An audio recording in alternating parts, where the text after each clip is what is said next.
surgery, Bloomfield Hills, Michigan. So as you will see, very interesting case, nice patient in her early 40s. So she comes in with a set of implants that she had in 2016, right and left silicone that was placed above the muscle. Then very soon thereafter, she ended up getting left capsular contracture. And to the point where in 2017, there was an attempt made in order to correct the left capsular contracture using the same implant in order to kind of break the capsule down.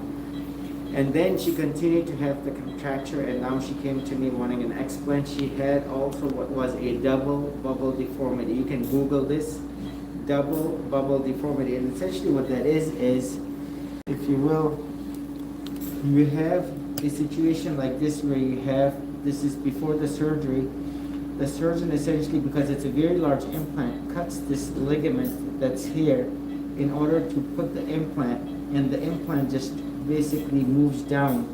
And so you have one bulge, which is the breast tissue, the other bubble, if you will, is the implant. So now it's out pouching. So I removed this area of skin from here all the way down to here. So this area was removed by me, and which is this skin.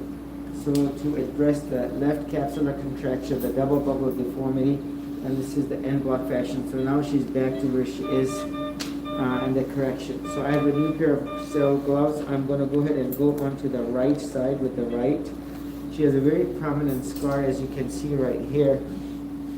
Some areas very thin capsule, some areas very thick, and all of this inflamed tissue has been removed. I'm very happy and content with how the whole dissection has gone. Low BMI patient, very large implants for the patient's chest width. The capsule spread was significant. And as I go in, you can see these are implants from 16. So this is an intact silicone implant. You can see how thin the capsule is. Remember, this whole surgery is about removal of all inflamed tissue. And you can see there's some element of contracture here, but look at the, we will look at this. If you look at this one right here, this is more like oval shaped, and you have a contracture band right in the middle, and it's kind of not round. And you can see this is overall more round, and this is consistent with her clinical exam pre-op. So very thin capsule. So if I show you the instrument, you can see how thin this is. If I show you my blue glove, no matter how thin the capsule is, it has to be removed. So as I pull this out, what is an intact implant?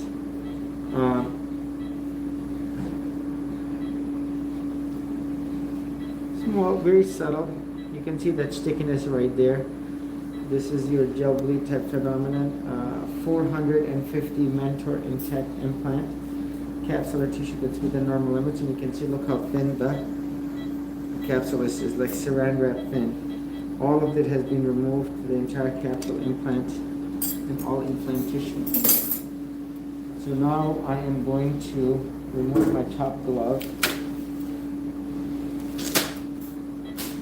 So this is your left capsular contracture. You can see the full thickness scar right in the middle. Removed for aesthetic contouring, plus to address the double bubble deformity.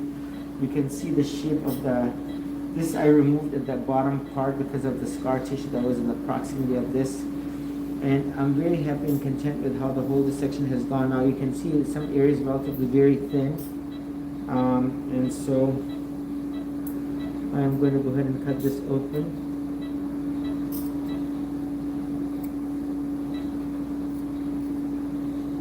Intact implant.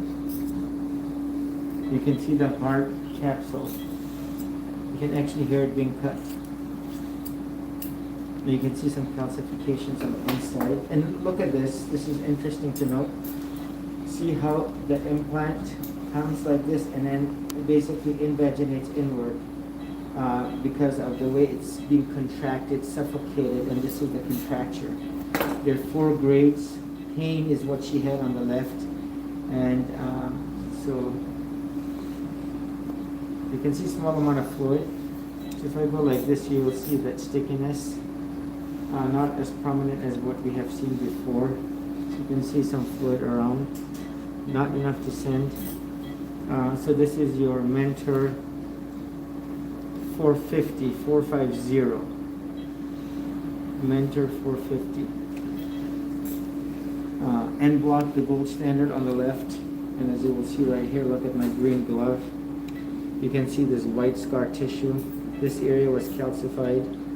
All of this, you can see these type of patches right here. You can see like the scales of a fish. You saw that fall off. And so overall, very happy and content. Complete total capsule removal. Addressing the double bubble deformity. Always thinking that the implant is ruptured to a clone. Otherwise, always thinking that there is fluid around the implant. So if there is, that needs to be sent to cytology. The implants will be returned to the patient. Capsules to be sent to pathology. Rule out that very rare BIAL, CD30 analysis. Rule out lymphoma, rule out malignancy, rule out any abnormal pathology. Cultures for aerobic, anaerobic, and fungal. Addressing what is the double bubble deformity definitively. And then no need for drains, no need for the lift, twilight deep sedation.